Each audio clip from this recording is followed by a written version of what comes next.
संसद से पारित नागरिकता संशोधन कानून यानी सीएए के विरोध के नाम पर हुए विरोध प्रदर्शन और उसके बाद हुए दिल्ली दंगों ने इस महानगर के जनमानस को हिलाकर रख दिया।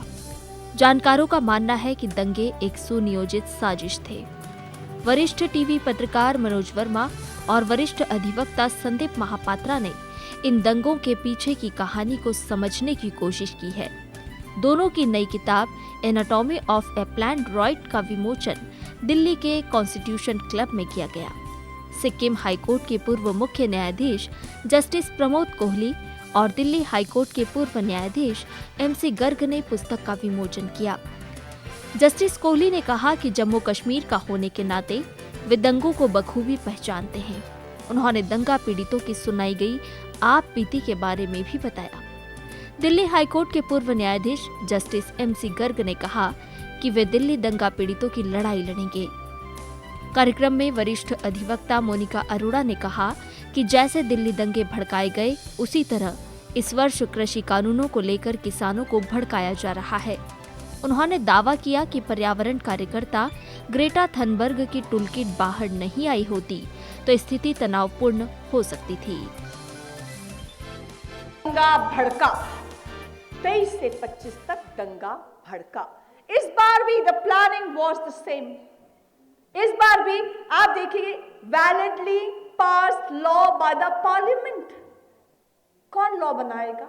डेमोक्रेटिकली इलेक्टेड गवर्नमेंट पार्लियामेंट के थ्रू लॉ बनाएगी। उसने लॉ बनाया, फार्म लॉज बनाए। हाँ, आप स्टूडेंट्स हैं, सिटीजन्स हैं, हम लोग लॉयर्स हैं, everybody can debate laws are good और laws are bad. We like the law, we may be against the law, so I'm not on that. मैं ये कह रही हूँ एक लॉ बन गया है, उसको अपोज करना है। आप पार्लियामेंट में कर सकते हो, आप सुप्रीम कोर्ट में जा सकते हो, आप सेमिनार कर सकते हो, जैसे हम लोग आज सेमिनार कर रहे हैं, पर आप सड़कों को जाम नहीं कर सकते। आप पुलिस को पत्थर, तलवार, लाठियां, गोलियां नहीं मार सकते कि पुलिस को खाई में कूदने के लिए विवश होना पड़े। देखा आपने लाल किले की वो फोटोग्राफ्स? आप लाल किले पे तिरंगा झंडा साइड पर करके कोई और झंडा नहीं लगा सकते। We are governed by rule of law according to the constitution. कई तथ्य इस ओर इशारा करते हैं कि दिल्ली दंगों के पीछे एक अंतर्राष्ट्रीय साजिश थी। किताब के लेखक ने दंगों से पहले की स्थिति की पड़ताल की और घटनाओं के बिंदुओं को मिलाने की कोशिश की। साथ ही संसद में पारित कानून का जिस तरह अलोकतांत्रिक ढंग से विरोध, हिंसा की गई, उसे लेकर भी तथ्यों का खुलासा लेखक ने किया है। करीब 450 पन्नों की एक किताब है। मैं कहूंगा ये दस्तावेज है पूरा। ये उन साजिशों का दस्तावेज है जो इस देश को तोड़ने के लिए रची गई। इसलिए ये पुस्तक अपने में बहुत अहम हो जाती है। मेरा मानना यह है कि यह सामान्य दंगा नहीं था, ये हिंदू मुस्लिम दंगा नहीं था। इसमें हिंदू समाज को टारगेट करने की भावना रही होगी, लेकिन खतरा इससे आगे बढ़कर दिखाई देता है। और वो खतरा जो दिखाई देता है पहली नजर में, वो दिखता है देश के विखंडन का। देश को कैसे तोड़ा जाए, कैसे देश को सिविल वार में झोंका जाए। तो पहला जो मैं इसका कोण देखता हूं, वो डिस्ट्रक्टिव कोण देखता हूं देश के विखंडन का। इसलिए मैं इसे सामान्य दंगा नहीं मानता। और यह पुस्तक भी इस बात को साबित करती है, यह दंगा नहीं था, देश के खिलाफ सीधी सीधी साजिश थी ये। और इस साजिश में अगर मैं शुरुआत करूं दिसंबर से, इसमें आप पाएंगे जो छात्र संगठन हैं, खासतौर से जामिया मिलिया के, जेएनयू के, जिन्हें बनाया इसलिए गया था कि यहां से अच्छे स्टूडेंट्स निकलेंगे, अच्छे नौजवान निकलेंगे जो अपने देश के विकास में महत्वपूर्ण भूमिका निभाएंगे। यहां पर जो टीचर्स एसोसिएशन होगी, वो अपने छात्रों को, अपने बच्चों को स्कूल के ऐसी शिक्षा देगी जो अपने देश के, समाज के विकास में योगदान देंगे। लेकिन बात चाहे alumni association of Jamia Millia की इस्लामिया की जाए, या ऑल इंडिया स्टूडेंट एसोसिएशन की जाए, कैंपस फ्रंट ऑफ इंडिया की जाए, ऐसे तमाम संगठनों की एक लंबी सूची है। 1 दर्जन से ज्यादा ऐसे संगठन हैं जिन्होंने स्टूडेंट्स के नाम पर नकाब लगा रखा था, खेल कुछ और खेल रहे थे। कुछ विश्लेषकों का मानना है कि 2019 में हुए लोकसभा परिणामों के नतीजे भी दिल्ली में हिंसक प्रदर्शनों का कारण हो सकते हैं।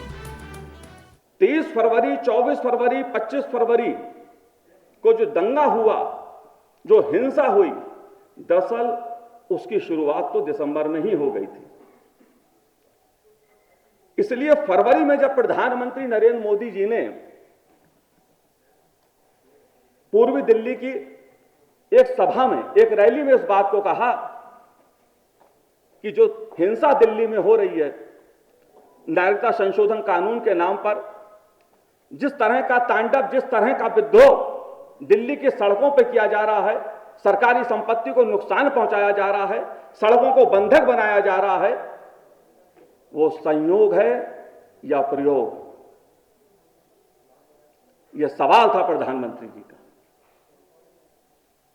और जब इस पुस्तक में साल भर काम किया और जो तथ्य सामने उभर के आते हैं, जो जांच एजेंसियों ने जांच की, जो कोर्ट के सामने तथ्य अब तक रखे गए हैं,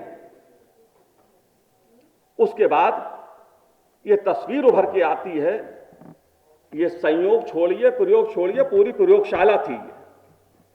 और यह प्रयोगशाला वो थी जिसमें देश के खिलाफ नफरत, संविधान के खिलाफ नफरत। इसलिए मैं इसे मानता हूं कि संयोग नहीं था, प्रयोग क्या, प्रयोगशाला थी पूरी की पूरी। और उसी प्रयोगशाला में से निकला हुआ आज हमें यह तथाकथित किसान आंदोलन नजर आता है। दोनों की मॉडस ऑपरेंडी एक ही है, अगर आप देखें इसको। दूसरी बात महत्वपूर्ण आती है संसदीय प्रक्रिया की, जो सबसे ज्यादा मेरे को पिंच करती है बात। इस देश के निर्माताओं ने, इस देश के संविधान निर्माताओं ने जब देश की रचना की थी, संविधान बनाया था, महात्मा गांधी जी से लेकर सरदार वल्लभ भाई पटेल तक सबने जो सपना देखा था वो एक भारत का देखा था। लेकिन संविधान के अनुसार देश चलेगा। लेकिन जिस तरह से नागरिकता संशोधन कानून को चुनौती दी गई और अब कृषि सुधार बिलों को चुनौती दी जा रही है, मैं ये मानता हूं कि वो भी उसी प्रयोगशाला से निकला था। आप किसी कानून का विरोध करें, अधिकार है, लेकिन हम किसी कानून को नहीं मानेंगे, हम कागज नहीं दिखाएंगे, हम देश के संविधान के खिलाफ बोलेंगे। यह तो संविधान अनुमति नहीं देता, यह तो अभिव्यक्ति की आजादी नहीं है। लेकिन नागरिकता संशोधन कानून को लेकर क्या कहा हर्षमंतर ने, हम सुप्रीम कोर्ट पर विश्वास नहीं करते। और वही बात कृषि कानूनों में दिखाई दे रही है। सुप्रीम कोर्ट की बात हम सुनेंगे नहीं, संसद की बात हम सुनेंगे नहीं, संसद में घंटों चर्चा होगी, उस पर भी भरोसा नहीं करेंगे, प्रधानमंत्री की बात पे भी नहीं करेंगे, सरकार पे भी नहीं करेंगे, तो किस पे करेंगे? आजादी का मतलब मनमानी नहीं होता, या सड़कों पर तय होगा देश का कानून कैसे बनेगा।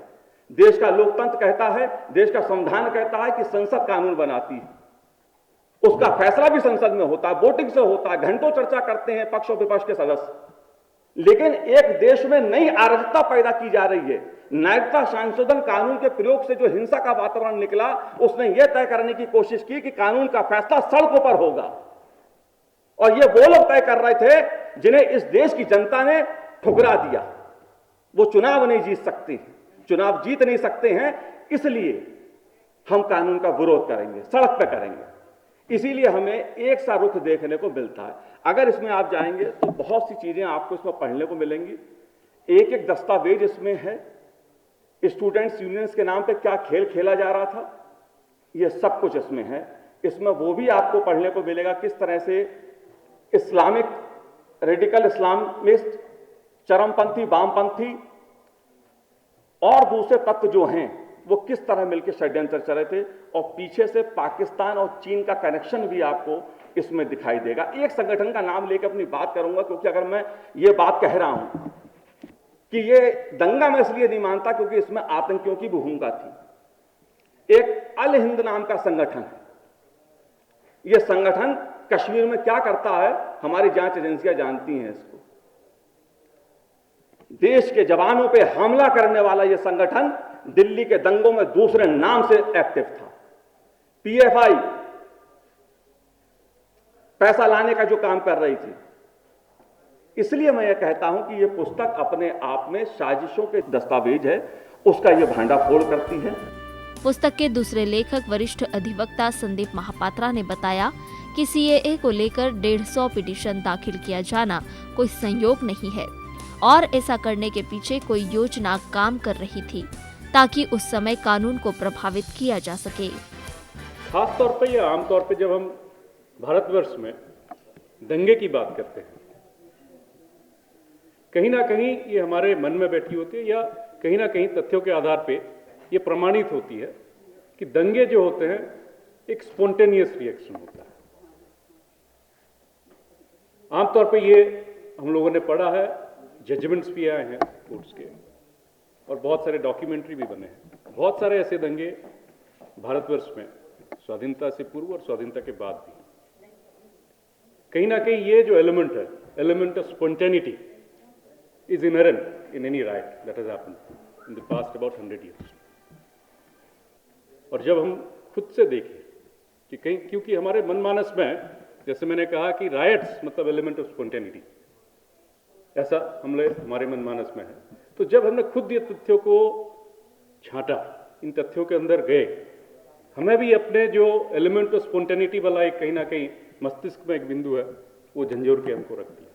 और अगर ये पुस्तक को आप पढ़ेंगे तो आपको ये मिलेगा कि इसमें एलिमेंट ऑफ स्पॉन्टेनिटी कुछ नहीं था। ये लगभग 3-4 महीना, या तो मैं ये कहूँगा कि लगभग काफ़ी सालों की एक प्रिपरेशन थी। नागरिक संशोधन कानून के विरोध के नाम पर दिल्ली में हिंसा और दंगों की साजिश का इस पुस्तक में खुलासा है, क्योंकि सवाल न्याय का है।